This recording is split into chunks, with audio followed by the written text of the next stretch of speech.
Hi, everyone. I know you're going to be thrilled to see Dr. David Clements again because we've had quite a few conversations now. Welcome, David. It's a pure joy to spend time with you. So, people have absolutely adored all of your sharings in the past, and that's why you're back here again today. It's such an incredibly exciting time of humanity's evolution. So, I think a lot of you listening will know David's past and background, but I will put all of the links for the conversations we've had in the past beneath this video. So you can go right back to the first one where David talked about being a theoretical physicist. He's got two advanced degrees in maths and physics at our most distinguished universities, or have been in the past, Oxford and Cambridge. And he specialized in string theory, and then his life changed quite dramatically. And he kind of threw away the textbooks and very high frequency galactic. Now an expert in living energy systems, living energy intelligent systems, and his work is really so pioneering and leading edge and spectacular. He has two different websites, one for the regenerative technology that he's constantly evolving to help humanity, and the other where he very generously, many of these are for free, shares live streams and profound meditations that people are finding life changing. And so I'll put both of those links below. You can join as a free Patreon, so you can listen to a lot of those live streams and meditations going forwards, but also go back in the library and access them as well. So, welcome, David. Great to have you. Thank you, Pam. I love chatting with you, both, doing these interviews and also, as a friend as well. We've had some lovely chats and connections, and I'm, as always, just such a pleasure to come back and chat with you. So I'm really happy. And hello to all of your audience as well. Although I don't have a YouTube account, so I haven't I don't comment on or haven't replied to any of his comments. I do look through them, and there's some really lovely and very sweet and kind comments there. So thank you so much for those people that have been doing that, and it just shows me as well the information that my teams, my higher self source intelligence brings through, just how much that's touching people. And just before we begin, I just like to share that that's such a beautiful thing. It's such a joyful thing that to see people get those, and I say it many times, there are aha moments, those things that just take them beyond something which they may have been stuck on for a while, and it just shunts them forward. It's such a magical thing to see that. So it's a great delight, and I hope you get wonderful things from this interview too. Well, I think it's fair to say you are thoroughly loved up by thoroughly loved up, but also I think what is so inspiring and joyful at a time of outer turbulence. And I know we're going to touch on this Right. in our conversation, at a time of great apparent chaos and outer turbulence. Right. And I talk about this a lot in my videos as well. It is so important to keep a very different point of focus of where we are headed. Remember that Yes. analogy Yes. I used when I was doing that martial arts course, and we were being taught to split a builder's plank. And if you fall the builder's plank, it really hurt your hand. And Right. the thing was, the teacher said, and this was way back when I was in my 20s and didn't know anything about astrology then, but in my early 20s. But the thing was, we had to focus beneath the plank where you want to get to. And if you do Uh, that, it's really easy. And I remember splitting three in a row and felt like Hercules. So that's cool. I'm just having this really cool vision of you doing that. yeah, It's I sort of did. like, I needed it actually on my 5 month travels. Anyway, that's another whole other story. But focusing on where we want to get to, and I hope this conversation with David will really help you keep that focus of where we are going ultimately, mm, and that's so yes, important. So, yes. what we planned to do, David and I, was to talk about how we create our reality, and we're still going to do that, but perhaps with a slightly different focus. So I'd really like to start, David, because I know you did a beautiful explanation in a recent webinar with Jocelyn Starfeather about how we create our reality, Right, and yes. but also touch on the subject of plasma, because people are getting more and more interested in plasma, what it is, the part Mm, it plays, and as we move into greater malleability and fluidity, in our reality, if you can kind of Mm, help us understand how we are yeah. shifting from this dense and concentrated and contracted state we've been in for so long, Yes. how Yeah. we understand how we create our reality for the betterment of all. Is that a good start point? Yeah, no, that's yeah. There's a lot to we could certainly dive into there, and so to begin with, then, so the sort of classical physics definition of plasma is that you have gases, solids, liquids, all the usuals, and then when gases heat to a certain temperature, it becomes plasmic, or it becomes in the plasma state. But as you well know, is that you've written about the researcher David Bohm studied plasmas in detail, and he started to notice, and I believe that he was one of, if not the first person to see that plasmas exhibit very different behavior that was unexpected, and that was that they had a self-organizational character to them. Now, let's put that in contrast, because mainstream physics doesn't see anything in terms of particles, subatomic particles, atoms, collections of them in gases or plasmas as being anything other than just building blocks with certain characteristics which are mathematically defined and then behave in certainly, more or less predictable ways. But the idea that these could have a sort of intelligence about them, a consciousness, that they could be self-organizing, is certainly not there. And this is something which, I believe David there's some other work that he did as well, which was very pioneering. And, this was it wasn't very, I don't think it was very well received by, mainstream, which, those sort of things really aren't. Because it really is asking people to look at matter instead of being like sort of dead, unliving Lego-like blocks that you just assemble in particular ways and make, woo, I've made a something, or a something does this. It's now asking you to look at it as it's all a collective expression of a field, of a living, intelligent field that creates these particulate sort of aspects of itself in order to create and bind together and make structural forms. And one way I always explain this as an example, if you imagine, and I may have already mentioned this before, so this might be a repeat, but if you imagine an ocean and it's all continuous everywhere, there doesn't appear to be anything in it. But the ocean, the field, the source field, the ocean is alive. And then it suddenly decides, what happens if I just compress over here? Oh, hang on a second. Suddenly there's a clumping together, a focal point of energy, which appears to be a particle or an object. Well, I'm going to do the same over here. And if you imagine a little bit like it decides to make little ice balls within itself, it's just suddenly spontaneously freezes over here, freezes over here. Now suddenly you've got this whole field full of these particularized aspects or focal points within the field. Now what happens if they come together? Oh, that's cool. I can now make, subatomics, atomic structures, molecules, molecular structures, and bigger and bigger and bigger.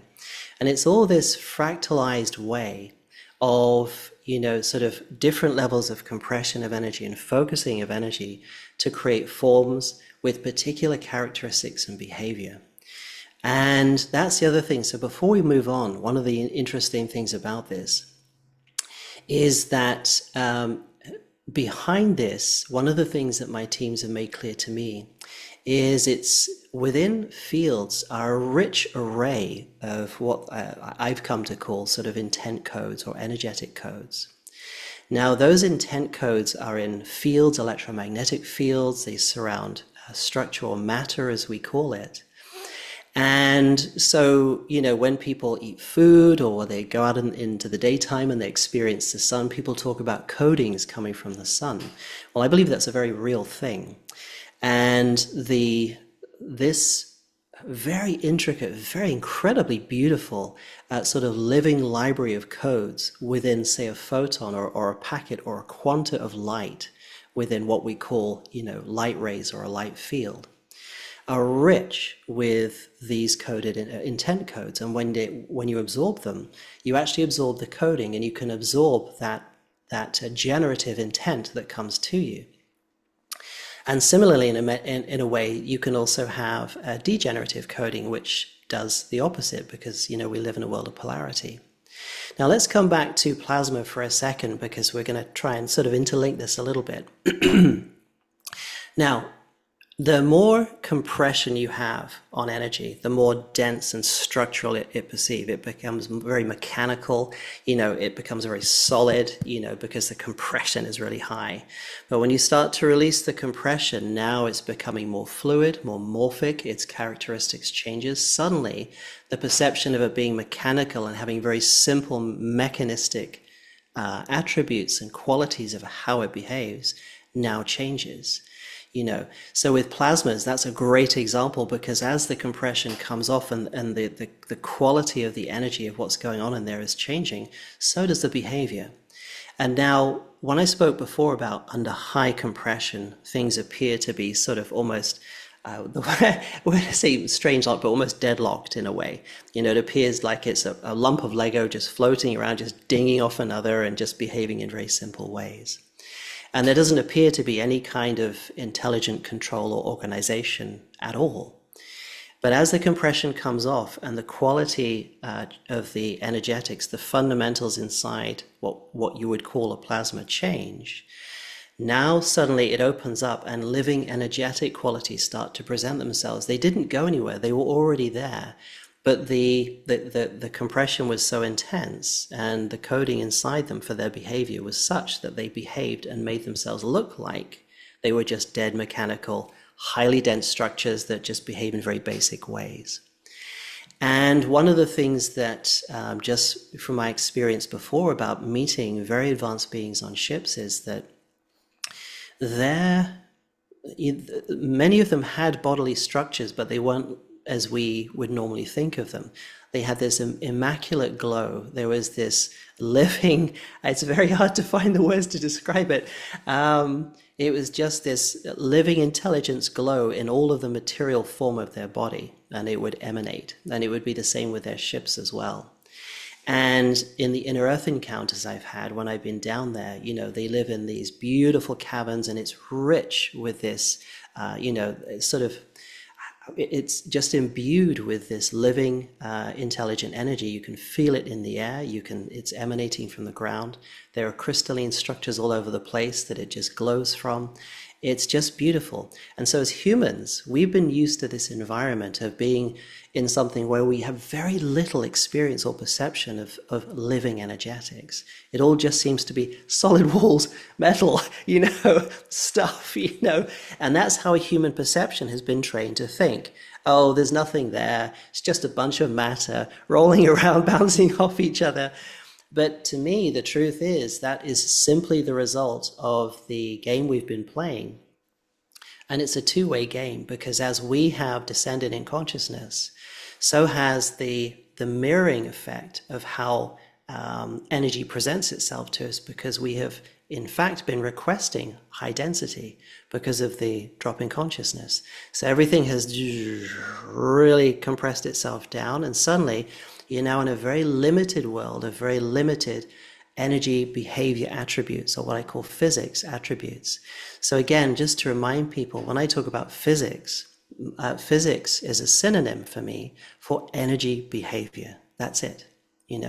It's not the study of mechanical stuff. That's just one part of the spectrum of what energy can do when it takes a highly compressed form. But when you expand it out and look at it, it becomes something very different. Some of the experiences I've had when I've seen plasmic ships, or, sort of morphic ships, these are beautiful, pulsing, moving. It's just incredible to watch. It really is. And I couldn't begin to describe them. That would be a whole conversation with itself. But the bottom line is, I feel, is that living energetics is the world that we're moving into. It's becoming aware of energy as a living, conscious aspect of the same field that we are a part of as well. And the more, as the compression comes off, and as the fluidity and living energetics start to become more apparent, now it's interactive. Now it really changes very quickly as we change our focus, rather than in a high state of compression where it doesn't seem to change. It's like, wall, move, please move. And it doesn't do anything. It just stays there, So there is, and when you look at texts of the past, with masters who came here who were able to, manifest on their palms, do incredible things with their focus. They had an access, an openness to source intelligence where that living intelligent field could suddenly change and release the compression, bring back the living intelligent qualities into things, and even imbue that back into them. And that is really another aspect, a really exciting aspect, the way I see it, of where humanity is moving. Because imagine a world where you don't need to get a technological instrument to do X, Y, Z. You can simply focus and lens your intention, and your environment will morph to what it is that you're requesting. That is what we're heading, stepping stoning, towards, I believe. So yeah, so in the nest of the plasma aspect, so plasma is the first real apparent step into that world of living energetics, and it goes higher. So it goes beyond the plasmic state into other states where suddenly the structure itself disappears and becomes much more feel-like, so you can't even really recognize that there are real structural individuated components there. So it's this beautiful continuum of different energy states. Under one side is high compression, limited behavior, mechanical behavior. And as you move towards a more higher, more evolved energetics, it becomes living, it becomes self-aware, self-organizing, all the other qualities that David Bowe mentioned. And going beyond that, it starts to become this beautiful amorphic living field. And one of my experience, or many experience with the ships that I would bilocate to, is the living consciousness of the ship. You would be there, and the whole field of the ship was living and interactive. This is so different from what we are used to. It's such, paradigm shift is probably even a little bit too softer a phrase to use. It's a really big jump because we've been so used to the structural, compressed, mechanical properties of energies. And that it's so exciting because that is what is going to change. So I hope that kind of encompasses a lot of what you were hoping No, no, to it's cover. beautiful, David.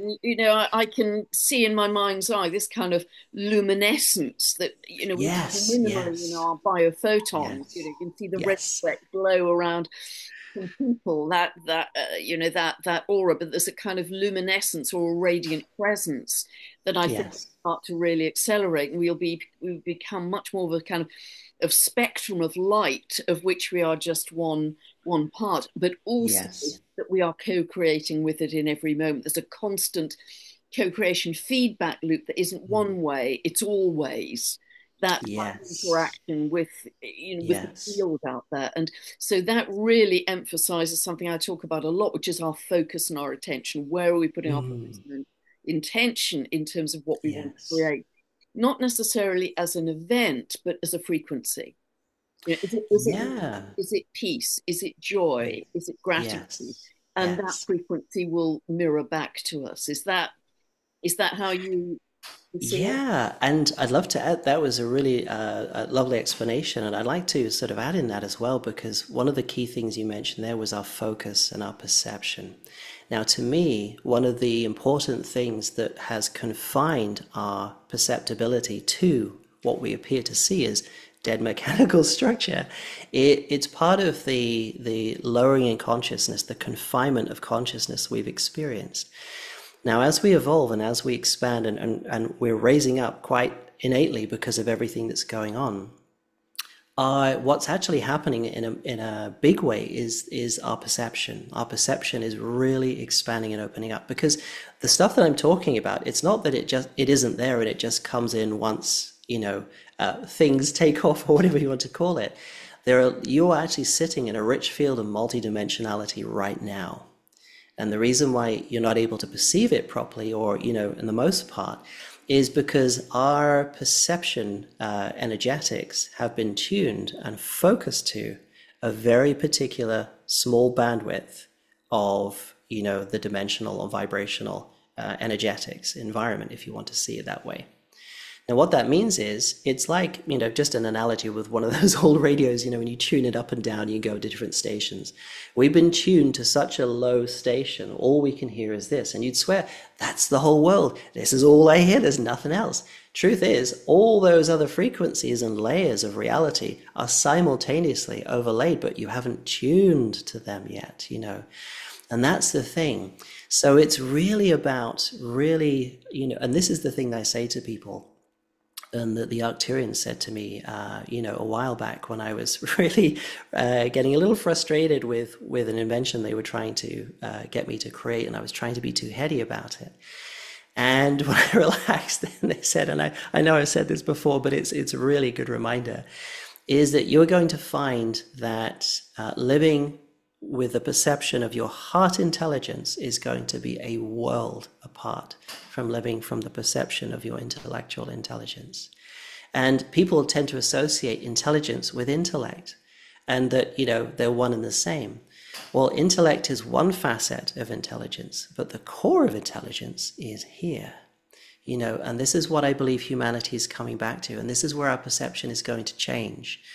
Because by practicing coming down into the core intelligence, the level of energetics or physics I've been able to perceive, and this is another thing, because people tend to say, and love has these beautiful qualities, it's soft, it's kind, it's compassionate, but it's also the master physicist, it's the master chemist, the master artist, the master linguist.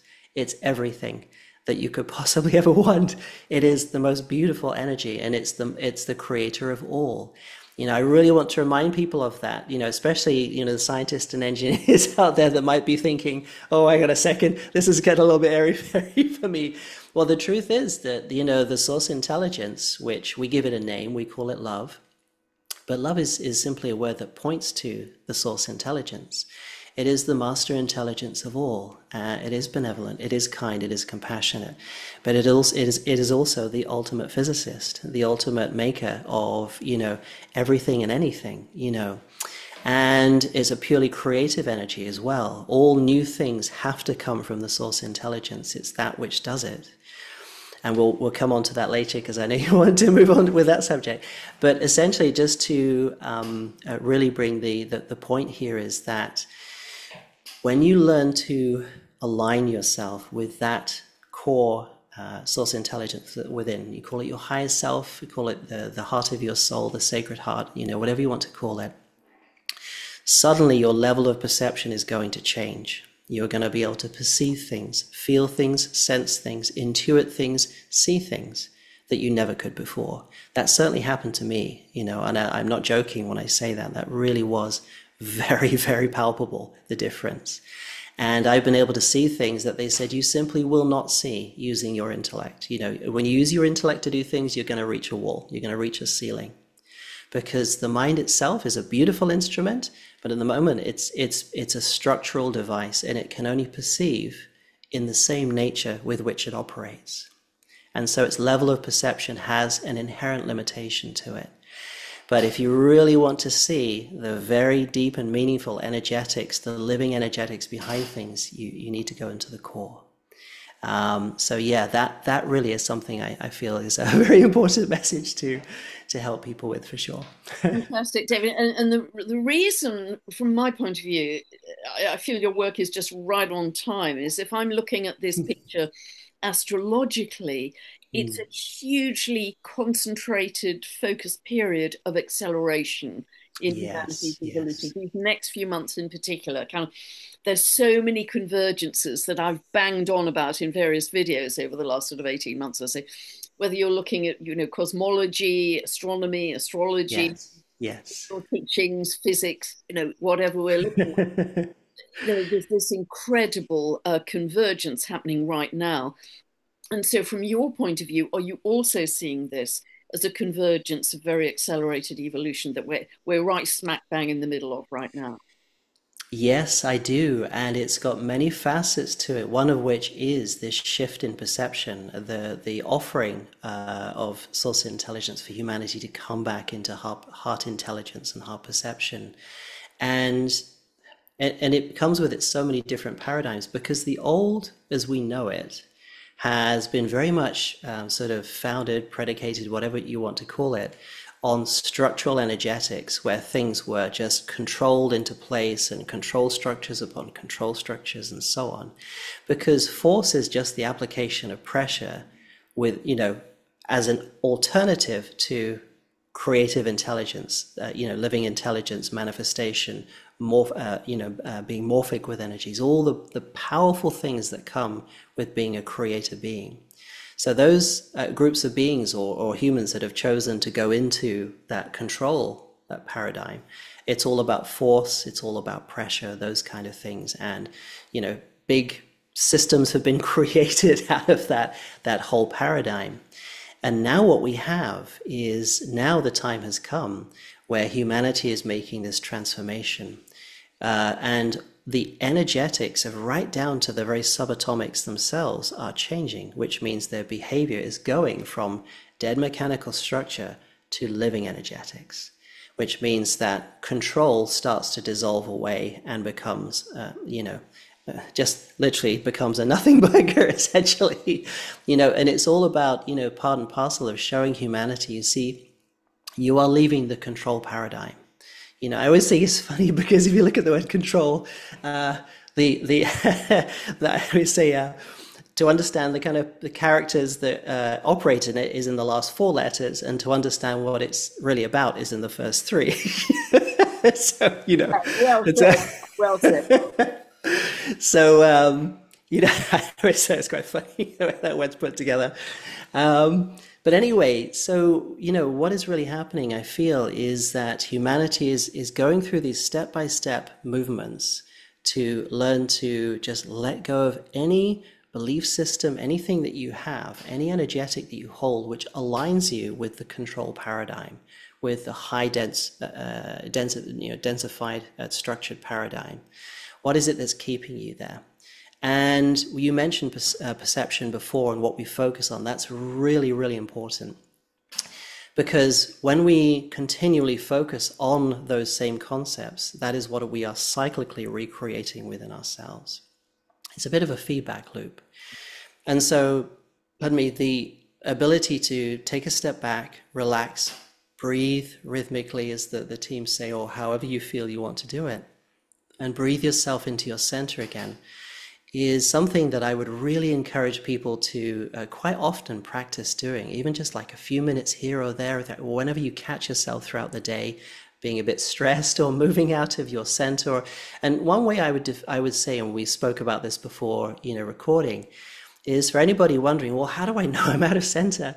Well, while you're in your center, you're at peace. You have a very crystal clear focus, but the focus isn't a grip. It's not like, yes, I'm focused on stuff, I'm really in that zone. That's not what heart-centered focus is about. Being in heart-centered focus is a crystal clear, open clarity of seeing the whole thing. You're not gripping on anything. You're not holding on anything. You're in a very neutral, very peaceful, centered observation of things. That's so if you find yourself getting too involved with things outside, getting really caught up in sort of, anger or fear, those kind of things, those are all indicators that you are now away from your center.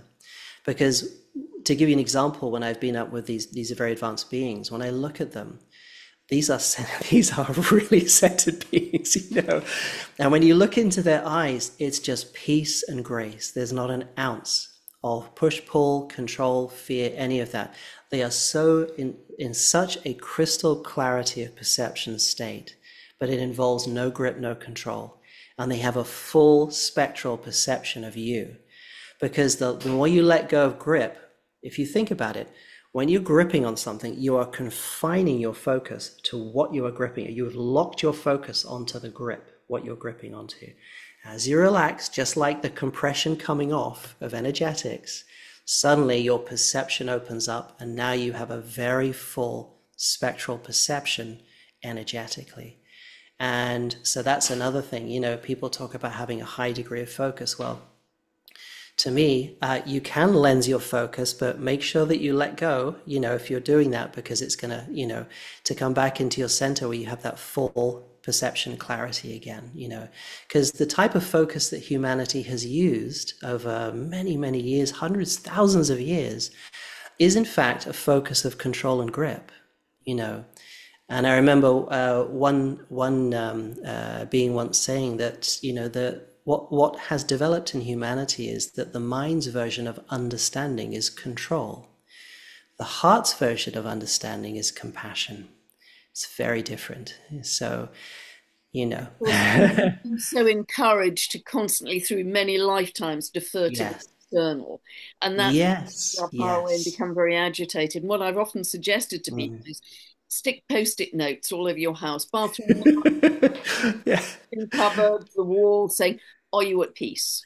What does it say Yes. to you? Are you at Yes. peace? And that's how, when you're in the run of your day, you can Yeah. catch yourself. And if you're not at peace, find your easiest default method of booking that Yes. instantly. Is it simply closing your eyes and watching your breath? Is it candle Yes. anything? Is it listening to a particular kind of music? I mean, I've had a very fast moving day today. And before I pressed the button to connect with David, I knew I had to just go out and put bare feet on the grass. I had to Yes. decompress before Yeah. I engaged because I was just too buzzy. There'd been too much happening. Up with myself. But we were also talking, David, about the importance, and it's again something I've talked about endlessly, is living from the inside out, not the outside in. Because Yes. we are Yes. going to Yes. have so Yes. much drama, so many events, so much Mm. dynamic unfolding, so many of them in the coming weeks and months. And our habit has been either someone's coming to save us, or my goodness, Yes. in Yes. town, Yes. or whatever. And you were really emphasizing what is most important is this Mm. state of being, which again I talk Yes. about a lot in my work. So what would you like to share about that, because I know it's so crucial and your teams really wanted to bring that forward as an important message today. Yes, that's yeah. Thanks for sharing that. That's a really good topic. One of the things, as you were saying that my teams were and my higher self was showing, was an image. If you imagine a sphere, a little bit like this image here, this beautiful glowing sphere of the sun here, and imagine yourself as that being, now glowing with energy, and that's the state of being purely centered in the full spectrum observer state. And now suddenly you start arranging and putting your focus on different things. So when you focus, it's like a portion of that light comes out as you see this little beam here that's coming out. Imagine that would be your focus on something over here. Suddenly your energy moves in that direction. You're lensing your energy and directing it somewhere. Now imagine over layers and layers of lifetimes that you have brought forward from previous ones to this one, and all the series of trainings to be so ultra focused on everything outside you have. Suddenly you've got tons of these rays of energy pouring out. It's depleting you, you know. It's really pulling you. It's a little bit like they were saying, a little like puppet strings, all these strings come out of you, and people can get sort of moved around in all sorts of different directions. But if you come back into center and you learn to understand that instead of being reactive, which is having all those things all over the place being pulled by different areas of what you're focusing on, instead it's learning response ability, your ability to respond and choose how and if, when you direct your energy, if at all, but always to remain in center and then choose, how do I wish to direct my energy? Nothing outside is going to dictate or tell me what I'm to focus on. I will choose what I focus on, how I focus on it, if I focus on it at all. And that's a big thing, because humanity from the word go has been trained outside, outside, outside, outside, outside, with nothing on the inside. That's one of the biggest tricks to be played, that people actually reinforce themselves. And this is not meant in any kind of judgmental way. I've gone through this process myself of realizing how I was doing it as well. What we have learned to do is be so ultra focused on everything outside, to plan, to move, to put things into place, these kind of things, that we have gone through a process of almost completely forgetting the wellspring of the unlimited source intelligence we have inside us, and being so interconnected with what we focus on that, we're playing this jostling game all the time with things we focus on, trying to keep one step ahead or maintain an upper hand, whatever you want to call it, And again, to draw an analogy with these beautiful beings that I've encountered, they have this sublime centeredness. You know, you could go all crazy in front of them. They will just smile at you. You know, it's just, you know, Yeah. yes, exactly. They could be screaming, shouting, spitting in front of them or something. They will just simply smile at you. They don't have that kind of outer attachment focus that we have cultivated or been taught to cultivate. You know, they have such an inner centeredness, and they can choose how they apply their energy, where they focus their energy, if they focus their energy, you know, and it's such a beautiful state of being. So they have this beautiful sort of vessel around them within their bodies, and the fields around that are just filled with source intelligence. And they're so good at how they apply that. And I can feel them as saying there's one message they would really love to encourage humanity to really begin to ponder on and play with. You know, what do you do with your energy? You know, are you really making the choice to focus on something? Or are there belief systems inside you that are reacting and causing you to just innately focus on things without even making that choice to do so?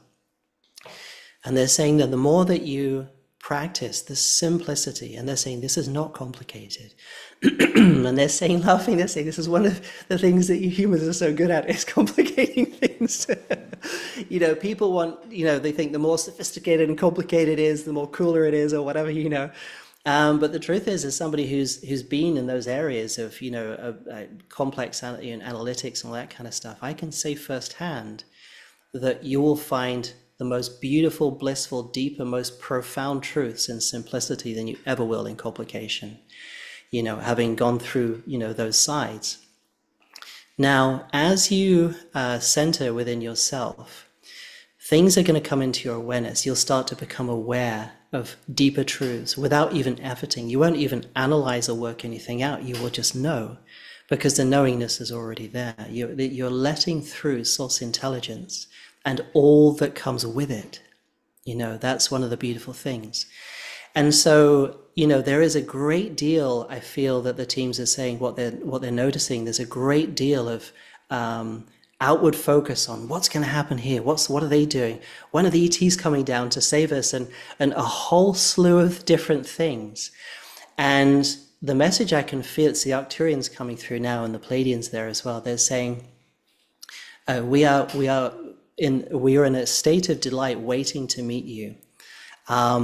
But there is a transitional process that humanity must go through where you learn to be centered. They're saying very clearly, we are not your saviors. You are here to elevate yourselves and to show that you can elevate, and you most definitely can do that, they're saying. You know, they're saying, do not fool yourselves into thinking you cannot do this. Most definitely you can. And you've done it many times before, they're saying. They're saying the reason why you are here is because you were selected. You know, it's like, I've heard this before, and I feel they're mirroring this. There are so many beings that wanted to come here, but the ones that were, you know, sort of allowed through the gate, so to speak, to incarnate here were the ones that have had the experience, the ability to break these stuck systems before and evolve themselves. So if you are here, you are one of them, you know. And so they're saying, you know, shed the veneer of self-doubt. It's nonsense, they're saying. It really is. Just allow yourselves to feel the simplicity, and they're saying, don't think it. That's one of the big missteps that a lot of people do. They try and think themselves into, yes, I'm this, yes, I'm that. They're saying, we ask you to feel the truth of this. Don't, you know, invent a mirage of, you know, what you think you are, because what you really are, you can't think. You know, it's beyond your ability of your beautiful mind to be able to comprehend. But if you can sit, and the more you practice connecting with here and just relaxing, surrendering to your center, you know, practice. It's really getting your whole system to just gently, step by step, realign itself back with that soft, powerful, infinite center. You'll get realization after realization in each step after each step as you do that. And they're saying something is going to happen. We're not going to tell you what. We're not going to spoil the surprise, they're saying. But they're saying the reason why they're not going to is because it will spoil the beauty of the experience. You know, something profound awaits in the heart center of each human. And it's coming forward, and they're saying, when you connect with this, when you really surrender into this, life is going to change permanently. It is something, it's interesting. These are the first sensations I'm getting of this. I mean, I think they've been showing me in bits before, but not quite in this forward way before. And they're saying this is for everyone, including me as well. So, okay, is there anything else you'd like to share on this? Not for the moment. And it's, but they're saying that, you and everyone listening to this message will be utterly delighted. And, they're saying they've noticed, we've talked about that word delight before. And so they're saying the word delight will take on a whole new meaning. The sensation of delight in itself, they're saying that is what they live in each moment, all the time. They never fall from that delight. And it is a delight in being alive. It is a delight in existence. It is a delight in creativity, in the ever unfolding and expansion. They're saying what you have found yourselves temporarily caught up in at the moment will seem like an entire nonsense when you feel this state within inside you. And they're saying, we know that might seem to many people right now to be a sort of, so I'm not sure what word you used there, more of a sensation they're giving me. It's more like, people are saying, oh, but things are so tough. And they're kind of more or less, that's what they were kind of suggesting. They're saying, when you allow yourself peace to really settle down and just relax those attached focuses on all these outer goings on, something is going to come up inside you. It's going to present itself to you very bit by bit as you're ready for it. And when you finally merge into that and really align with that, just magical things are going. I'm getting a slight sensation of what it is now, but it's almost like an entire paradigm of knowing is going to come into your being. And then you'll look at everything that's going on and you're just going to burst out laughing. They're saying it's, Halfway there already, yeah. Yes, yeah. And, you're going to see it for what it is in terms of the true energetics of what's been going on, and all of the facades of, all of the heavy weight of fear and anguish and all the other emotions that all of us have, one time or another attached to things going on. Will just quickly fade away. I can feel them saying. Beautiful. And David, just before we press the record button, your teams are bringing through the idea of ignition. There's some kind of ignition. Right. Yes. Astrologically, I'm very much thinking for astrologers out there of Uranus conjunct Sedna, exactly to the degree. And so it suggests that it isn't a logical linear process. It's some kind of jump that's going to happen, fairly imminently, because we're in process, we're in the chrysalis. Yes, they're saying this is part of the ignition. There is, what I'm seeing is literally, again, I chose this background because it looked very pretty, but now I can see it's actually really helpful. I think that my higher self had a hand in putting this up. So if you look at this sun here, again, what they're showing me is an image in the human heart center coming through the infinite source gateway, or, whatever words you want to call it. There's this connectivity between your heart, your energetic heart, the soul heart that you have, and your direct connection with source intelligence. That is coming through. Something is going to be introduced into the human heart, which is going to ignite, and it's going to look like this at the center. And it's going to be really profound. And they're saying there aren't any words to describe this, and this is why they hold back and refrain from speaking too much about it, because this is a purely experiential thing. And they're saying this is the ignition that they spoke of. There is going to be an ignition, and it's within you, every one of us. This is not something, a lot of people focus on a lot of things. And like I said before, it's quite fun to look at this stuff. There's a lot going on, but as long as you keep centered, you don't attach yourself to the goings on, and you understand that these are reflections of our transition inside, and there are helpful things that come in from all different angles, to help the ignition. But ultimately, it's about the ignition within the human heart of the return to source intelligence. And that is what is being offered, and that is what we're going through. The earth, they're saying, is going through her ignition as well. We're going through it together. And her ignition is causing this beautiful emanation to emanate from the center of the earth. And they're saying the sun is doing the same. There is a three-way ignition between the earth, humanity, and our sun, they're saying. And it's very, very profound. And again, they're smiling, laughing a lot. They're saying, we know they can already read the potentials of people who are going to be watching this. So we already know they're using the word almost incessant need to know more information. But they're saying with the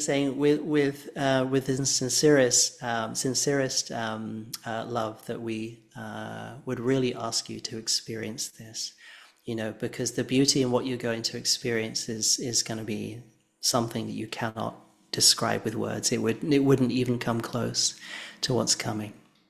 It's just beautiful messages you're sharing with us, David, and I think this is going to be so welcome to people who feel they're in the thick of the trench almost of challenge. And they're Yes, feeling very yes. weary and very tired, and I think it Yeah, will really boost and inspire people, which is so beautiful. And I yeah. know another aspect of our reality that you wanted to touch on as well was something that you call absence of intelligence, I think.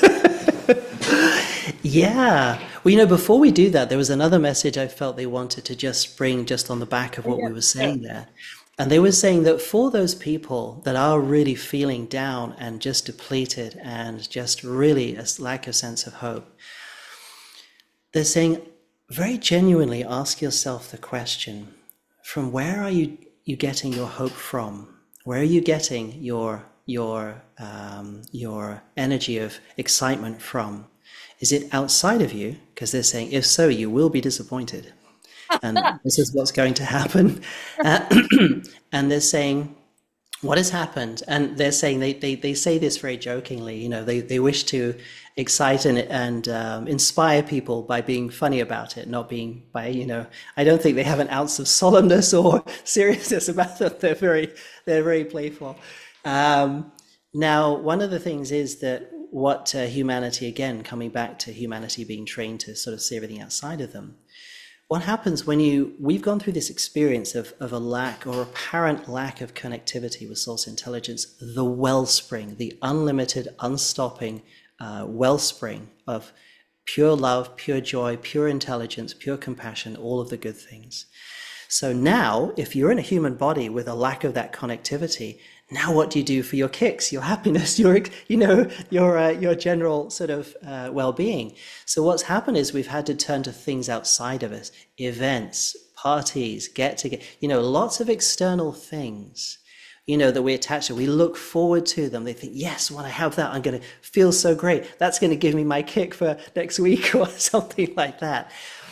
And they're saying this is part of the ignition process. What you're going to find is, and they're saying for those people who are feeling the sort of downward pull, it's because this is an invitation to understand your over dependence, your over connectivity to things outside of you that are based on attachment, not love connection in a way. And so those things are really coming up in people's faces to say, hey, do you really want to keep doing this? Do you see what it just, do you see what it's doing? It's just pulling, pulling, pulling, pulling.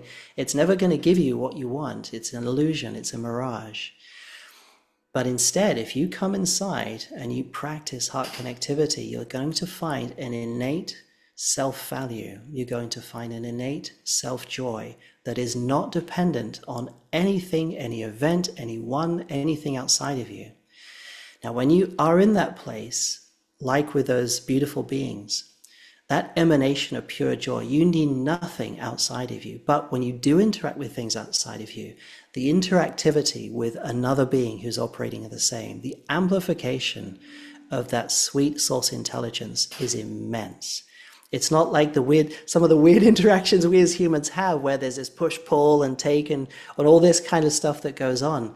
It is a completely different experience. They're nodding to that. They're saying, yes, what they experience in that interconnected state within their heart center is vastly different. And they're saying, this is what will come to you. So they're saying, be reassured, those people who are feeling, oh my God, when is this going to be over? When are we going to be saved? What's going to happen? They're saying, let go of that. Let go. Learn to let go of attachment. You are safe. They're showing me that image of, that old human phrase of, one monkey swinging to another tree, and I'm not going to let go of the other one. Grab the other branch to let go of the other one. And they're saying, let go and trust back in yourself. This is the same source intelligence that created this entire universe. It knows what it's doing. Trust, that is you. You're at the birth point of everything in this entire creation. It's that's what you're letting go to. That's what you're trusting in. You're not putting false hope or hopium into anything. You are literally returning to the very well source of where you came from, and all the things that you have been seeking and trying to get through external attachment, through external events or happenings or this or yada yada yada or anything. They're saying that will fall away. You will need none of it, because you will realize and you will feel the innate sweetness that is going to emanate from you continuously in every moment, non-stop. And that is the place that you're going to live from. So they're saying, when you feel yourself in those awkward states, just remember that and try and just practice bringing yourself again and again and again back into the center.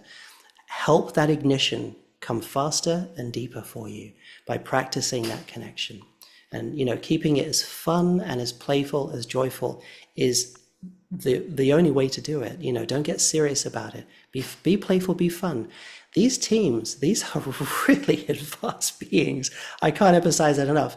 Play and fun and joyfulness is at their center. It's what they do. And that's really hopefully another message to show you.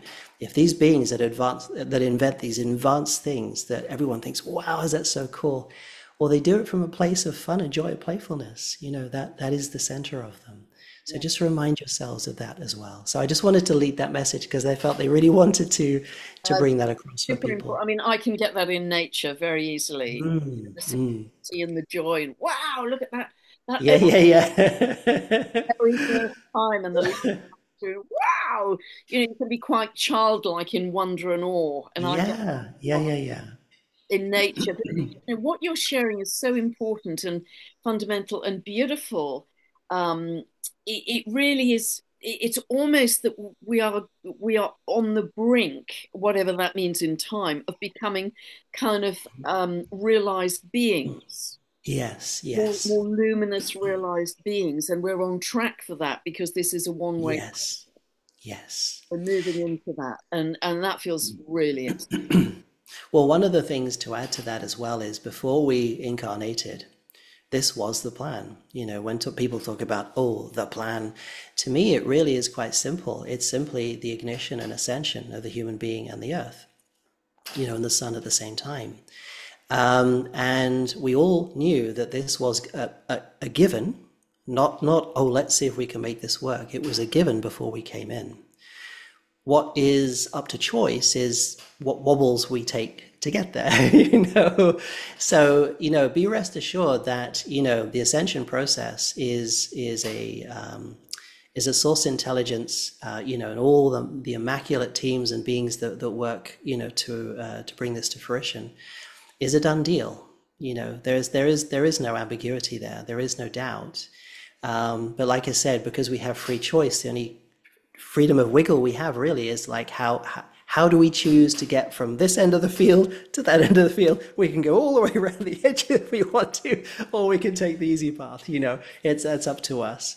But there is absolutely no question that because this is the nature of the living intelligence of the universe. It didn't create itself to fall to pieces. It created itself to expand, to have joy, to have adventures, to explore, to do beautiful things, to create, to love, to do all these beautiful things. That is, the many different qualities, from a human perspective about how the source intelligence is. And it's just because of this polarity experience that we've had to experience, well, we've got the experience of the illusion of the opposite. And so those paradigms are crumbling down now, and then the veils are coming off, and we're coming back to what it is to live in the center, not in polarity as we have been doing, but in the center, which is the source intelligence state of being. So yeah, definitely. Yeah, beautiful. So maybe this is a good time now, David, to talk about one of the possible distractions, the wiggle Right. we Yes. have in front of us right now. Yeah, I sort of lovingly call it absence of intelligence, and I'm sure people will understand what's meant by that with the first two letters of and and one of the things I would like to say about it is what the teams have shared with me is that please don't make the mistake of thinking that a technological mimicry can be the same as source intelligence. It cannot. To give you an understanding, what I call lovingly absence of intelligence is rooted and footed in structure. It has to be structural. Structure makes up a tiny, tiny, tiny portion of all of existence, and it can only exist in a highly compressive state of energy. As energies raise, as everything starts to raise up, the ability for structure to behave in the ways that it is done starts to change. It can't exist in that paradigm anymore. And now suddenly matter becomes more under the intelligent influence, like, David Bohm was talking about plasmas exhibiting self-organization behavior. As that compression lifts off, suddenly source intelligence comes more into play, and those things start to behave differently. And now, so one of the things about absence of intelligence, people think, oh, it can make these amazing images, amazing videos, that kind of thing. But what is it actually doing? What it is doing, it is taking a whole series of images that are there as part of the training and morphing aspect of it, and it's amalgamating them together to try and make something new. It hasn't actually created anything new. It's mulched together what is existingly there. And so what it is, it's a technological mimicry that just amalgamates and it permutates. That's all it does. It can't create anything. Now, the creative intelligence is source intelligence. If you want to create something brand new, that is where it comes from. And people say, oh, yeah, but I have ideas about stuff all the time. I have an intellectual stuff. I create something new. Are you creating something new? Does your intellect really create something new? Or does it just mulch together ideas, thoughts from previous experience, puts them together and appears to create something new out of the combination? It's like having a kitchen full of like 10 million ingredients. The ingredients are set, all you have to do is mix them up in different ways and come up with some new things. But what if you can change the ingredients? Only source intelligence does that, So you can mimic the apparency of intelligent creativity, but it's only a mimicry and it's only an apparency. It's not in truth a real thing. Now, the other thing to this is as well, one of the many qualities of source intelligence is compassion. Technological mimicry doesn't have access to that. It simply behaves in the way that it's designed to do, and the way it's been trained to do. That's it, And so, it's no substitute in any way, shape, or form whatsoever. And I say to people, if you imagine the source intelligence that you have inside you, that you can choose to open up to if you wish, is the same master physicist intelligence, the same master compassion that developed and created the entire universe, every galaxy, every subatomic particle, everything you see in existence. Why would you possibly want to invent a mimicry, a very small scale, extremely limited mimicry of that as a substitute? It makes no sense. Even on a thought level, when you put it like that. And so, that's what I would say is to me, it's a sense, another distraction away from the true intelligence you have inside you. And I know that there are different races that have evolved beyond it that did have forays into that environment, created all sorts of things that were based on it. It all went horribly wrong. There were big battles and all sorts of things, and they learned their lesson, because ultimately, what is it that stops you harming another being? Well, it's the source intelligence, the compassion within you that chooses not to. It's not a program. It's not a checklist. I know some people do operate that way, but ultimately what makes you benevolent is the benevolence of the intelligence that is at your core. That's not something that you can mimic technologically, because technology is itself a structure, and structure does as structure is designed. That is it. Now, if it's designed from a place of somebody that's highly intellectual, has little to no connection with their source intelligence, and has odd ideas about what to do with it, that's how it's going to behave, or the mimicries are going to appear to behave. So I would say that my excitement is that we are moving into this beautiful, living, organic intelligence, heart-centeredness of humanity, where we will be able to create and invent things that are far beyond any intellectual capacity. And that is coming. And introduce things in a way that are beyond, when I see the kind of innovations and ships that these beings have, they are profound, but they're not technologies as we would think of them.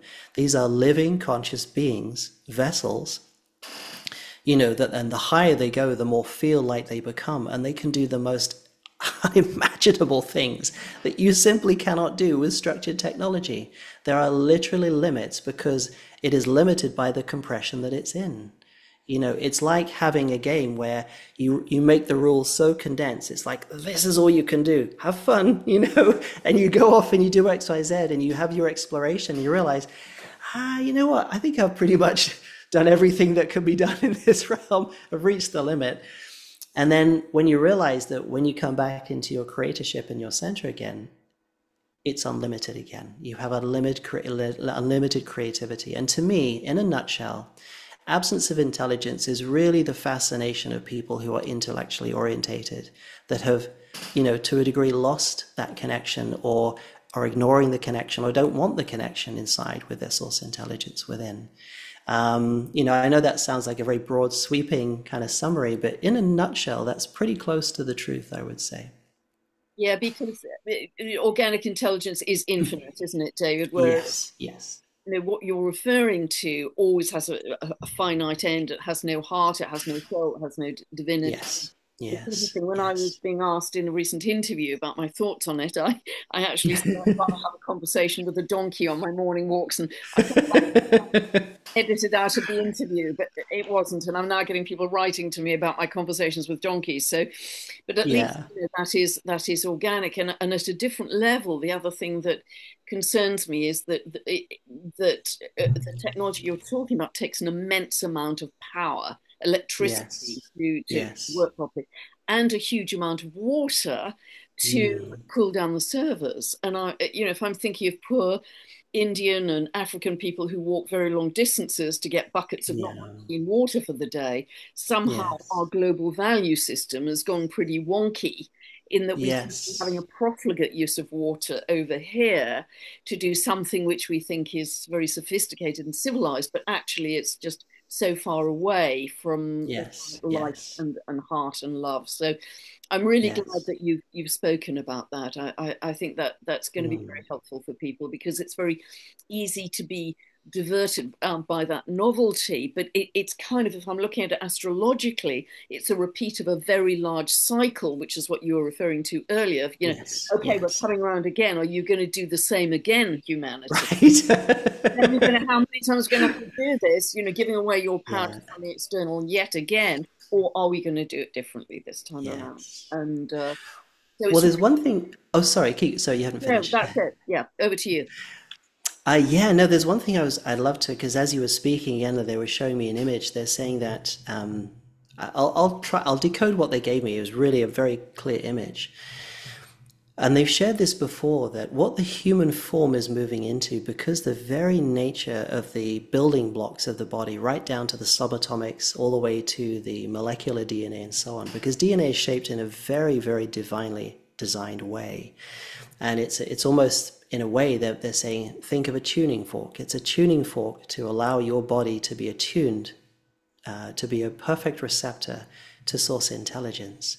Now, bits and pieces of mechanical silicon and all that kind of stuff doesn't do that. It's not designed to do that in that way, But the human body is this immaculate system, and they're saying when humanity goes through this process and evolves, you're going to find that the human body itself, every subatomic particle, everything is going to be interconnected in this living, organic, source intelligence web form, if you like. And they're saying the ability to perceive, create, and transform energies in that state is beyond, far beyond, just in one human body, that all the collective of absence of intelligences could possibly even hope to get close. They wouldn't even get there. And that's just one human body. They're saying that your ability to perceive energetics from across the galaxy, and I know they've spoken about this before, and to have this rich living library access system, which will be the human body, you know, like the other races who have had these forays into experimenting with absence of intelligence and then realize, bad idea, we should have this, let's change direction, you know, realize that, and one group in particular, I think it was the Antarians, said that when, you know, they realized what nonsense that was to even do that. And they realized that accessing source intelligence in a body that is really attuned to that gives you access to things that you couldn't even dream of in doing technologically. It's just, I felt like they just were showing me that message again from a different perspective, you know, particularly to do with the makeup of the human body, how things are going to transform, how things are going to change. You know, because the difficulty at the moment is because people are operating in such a relatively disconnected state, they still have the overlays of feeling like, oh, you know, technology is the solution or everything's, you know, but they haven't had the sampling, the feeling, the sensation, you know, just how unlimited and vast that source intelligence is inside them. And like these other races found, when they did switch back to that, they realized, my goodness, what were we doing? You know, that was really a wrong road to go down, you know, and they did realize that in the end. So yeah, I just felt to say that as well. Beautiful. You've just bestowed, as always, David, just bestowed so many gifts on us that I wasn't expecting to come out. And, you know, we just let the conversation be spontaneous and flow. And I think it will really help people to find that anchor point, their center, their anchor point, Yes, their yes, absolute knowing that we are in the yes, process of this happening. And you know, yes. so grateful to you. And I'm speaking on behalf of, I know, a lot of the viewers who love you to bits, and they will be so much love and gratitude to you for this sharing as well. And just before we go, is there anything else you feel that you or your teams would like to share with us, particularly as we enter these very, very dynamic 3 months, I think, till the end of the year? Yeah, there's a few things, and there maybe I could ask them at the end if they want to bring a message through, but what they're impulsing me with at the moment is particularly source intelligence, and this is also from me as well as a human being, is that to all of you, remember that the same things that you might see in me that you is the same thing that is in you. Okay, so you know, when I give this information, the same abilities to give it the same access, it all dwells within you. You know, there is no difference. So for example, many of you might think, oh, I wish I was more scientific, or I wish I could do this. You can, you already can. The master physicist, the master energy creator is in you, you know. And, you know, you may have chosen a life to go through certain things and focus on them just to puzzle piece solving. But in truth, everything that you might see in other people that you revere or might like, it's all within you. And I'm not saying that just to butter your bread or make you feel better. It really is the truth. You know, really remind yourself if you feel less than or down or not quite, you know, up to scratch. Up to scratch to what? You were part of creating the entire universe. What's there to be up to scratch to? You know, and this is a truth I believe that people are returning to very slowly. And like I said, that remembrance, that sensation of that really is going to come back to you. You are really going to feel it the more you connect in here. There's no substitute whatsoever for the core intelligence inside you. And that's the most important thing that anyone can ever do, in my view, is keep connecting, keep asking your higher self to come into you, flood you, immerse you with that love light, help your body go through the changes gracefully, and adapt to becoming a pure vessel of your higher self, your source intelligence. Because when you're there, my goodness, you'll look back and think, oh my goodness, why did I ever think like that? It's like, you know, it's going to seem so funny. It really will.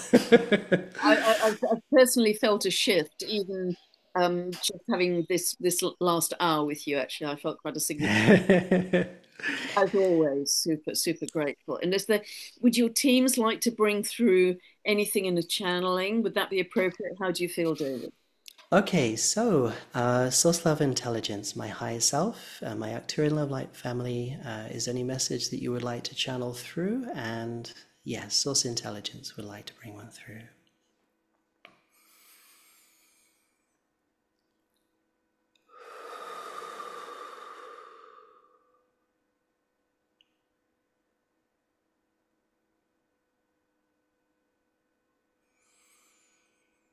Greetings, beloved souls. It is with great joy that all of creation is in fact experiencing, whether they realize it or not, in civilizations that span this galaxy and beyond, are aware the tremendous leaps that you, humanity, is making. You see, you are simply not just going through what you call the ascension process for yourselves, and indeed the earth herself.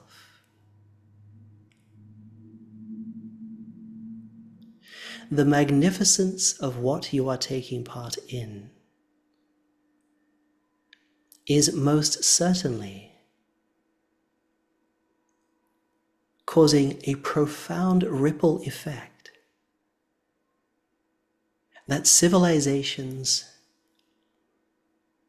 beyond any of the galaxies you can currently see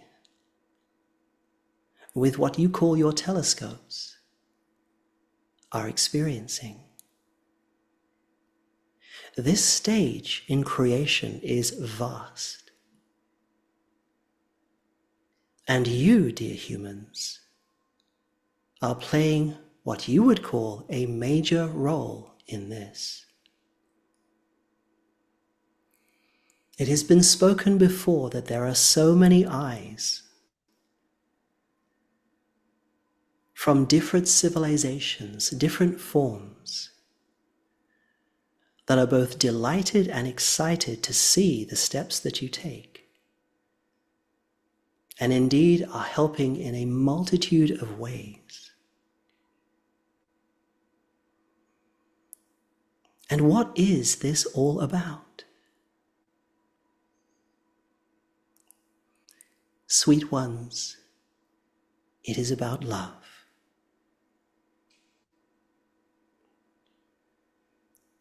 You are returning and indeed evolving into a human vessel that will become a pure vessel of the intelligence of love itself. For far too long, some might say, humanity has experienced this disconnection, this appearance as if source love intelligence did not exist at all, as if you had been left alone. In a human phrase, nothing could be further from the truth. You see, by going through these trials and tribulations,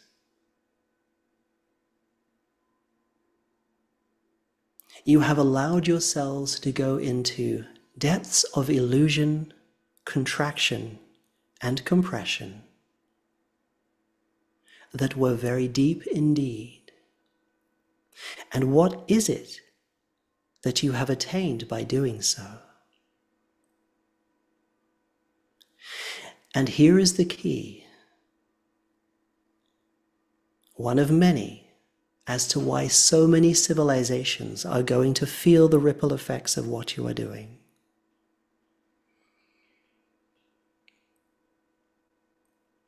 By going into this depth of the ocean, let us say,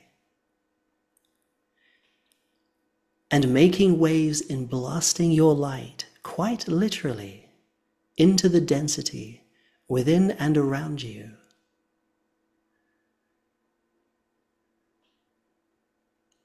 that light permeates all the way through different levels, seeding solutions, seeding activations, seeding the ability to dissolve existing systems that confine consciousness in realms and worlds that you know not the names of.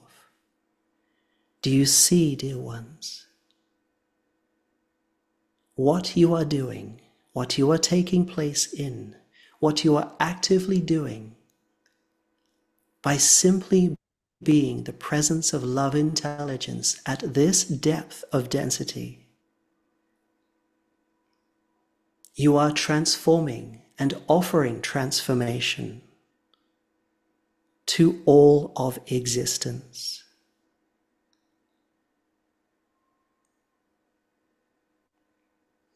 Does the profoundness of what you are doing, where you are, what you are going through,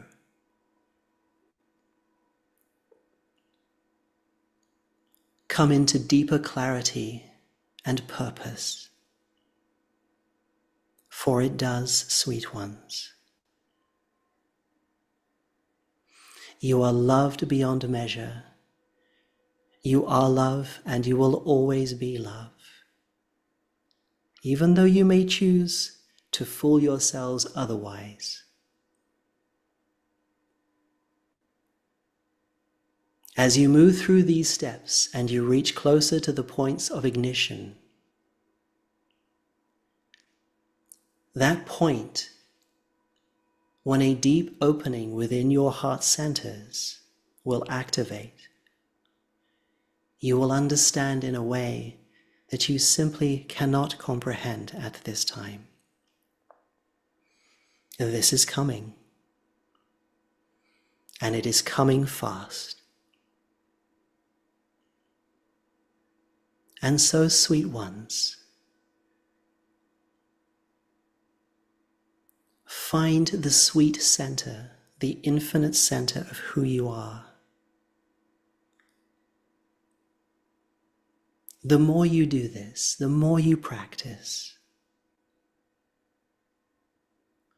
the more you allow the infusion of this source intelligence into your consciousness, into your minds, your beings, your cells, the very fabric of your DNA. The enlightening process is innate. It is simple.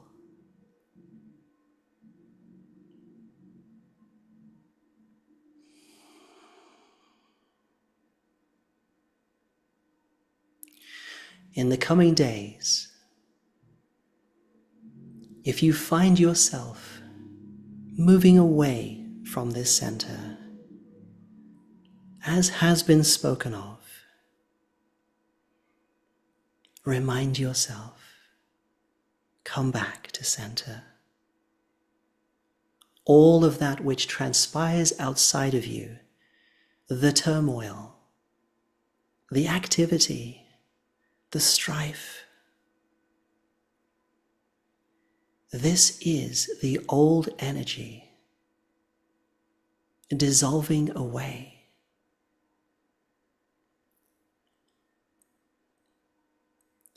You see, in many ways, these external energy systems require you, sweet ones. They require your focus upon them to sustain them.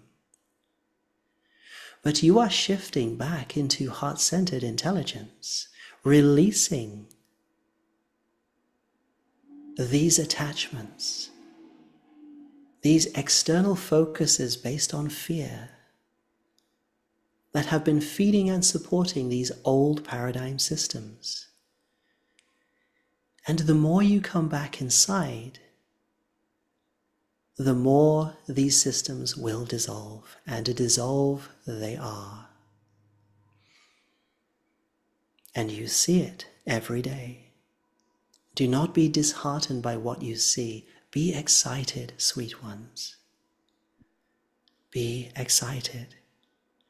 For this is the transformation you have been asking for and requesting, and you knew before you incarnated, many, many cycles, that this was going to happen, and that this is the lifetime that it is going to happen in.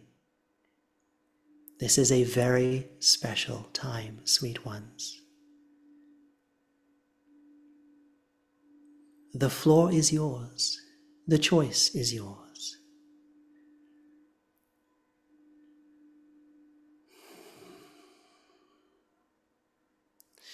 And as a last gift in this communication,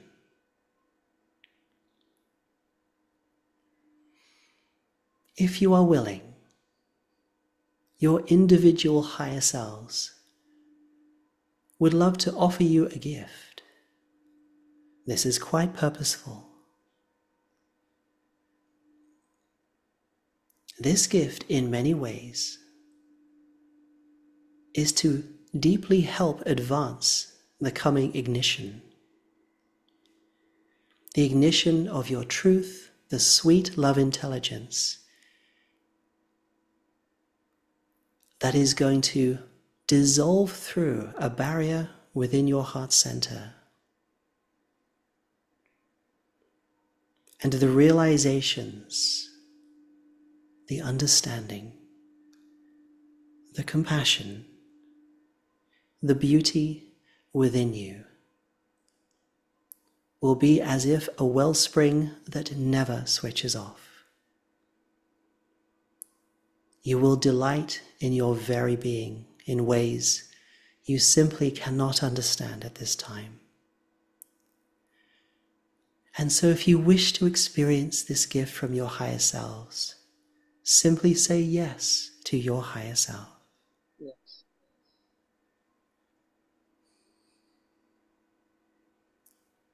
And it is asked of you to wait just a moment. Relax. Let go. Allow yourselves, if you will, to play in the energy that is coming through to you now from your higher selves. Let go of all grip. Let go of trying to think of what has been given to you. Relax into the sweetness, the centeredness of the energy that has been given to you. As if walking into a beautiful warm ocean, completely relaxed, enjoying every moment in peace and centeredness. And feel the bliss, the serenity.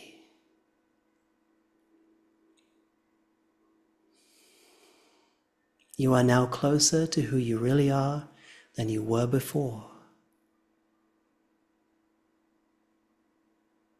And so it is.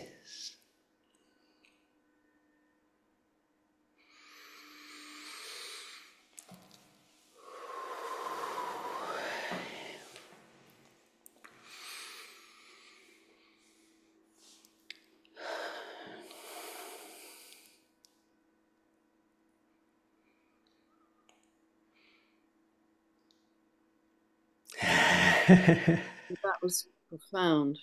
I really felt that. Yeah, me too. I mean, I do a lot of connection with my heart center, and yeah, that was very beautiful. That was just a sweet, serene sensation in the heart center, and yeah, that was beautiful. So A real thank you, feeling Source Intelligence. of dissolution, dissolving, and it was very emotional, actually. Mm, Sort of tears of gratitude and remembrance wanted to come up almost. yes, Really. yes. And I have a feeling that because, in many ways, human experience, the heart itself has been somewhat greatly saddened by that lack of connectivity, because it is, the heart itself is a biological organ which is the receptor point for this source intelligence. And in that diminished state, lots of people, including myself, have had to clear lots of grief, lots of sadness, and it's all to do with that disconnection. You know, it's like when that wellspring is diminished. I mean, it never fully turns off, but when it's diminished, it's like all the atmosphere, the environment just goes dull and gray, and it all just seems a little bit pointless and just empty. But the truth is, that's coming back on. And again, this picture is like, I'm just gonna, yeah.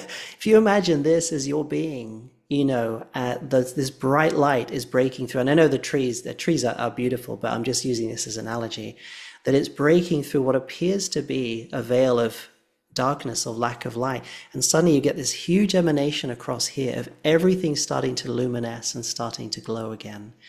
And that is where I feel we're going. And I really don't say these words lightly. I'm not trying to wax lyrical or be philosophical or anything.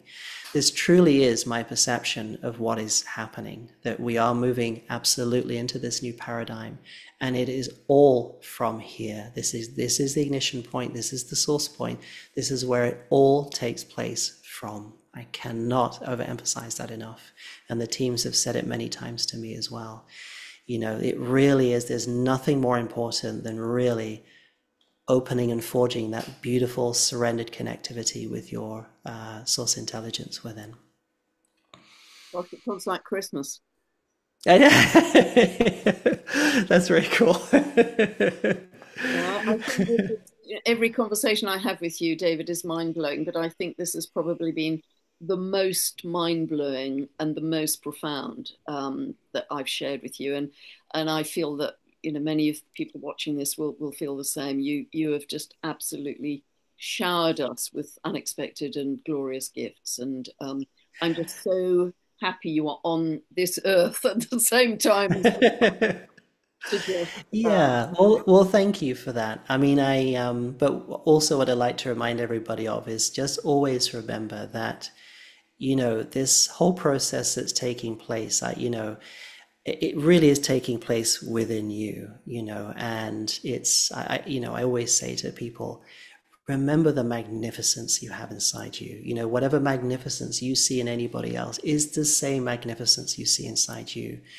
And to really remember and feel that, because, I see a lot of people who, when they speak in a sort of self-diminishing way, as if, they don't have this. Oh, you have this. No, you have it too.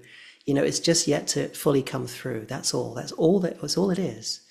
And, I just like to remind people of that, because I see the light go on when I tell that to people, to say, yes, you see, you have been the source intelligence all along. You've just clearing away the forgetfulness, So all the great things are coming to you, and you just need to be open to it. That's all. You are our jump leads, I think, or you are certainly one set of jump leads that we can reliably. So just bless you, bless you, bless you, David. On behalf of everyone listening, I know people will just get so much from this. It's such a crucial time of change and turbulence and challenge, but great glory and great love. Yes, yes, that's the aim. Definitely, that's the aim.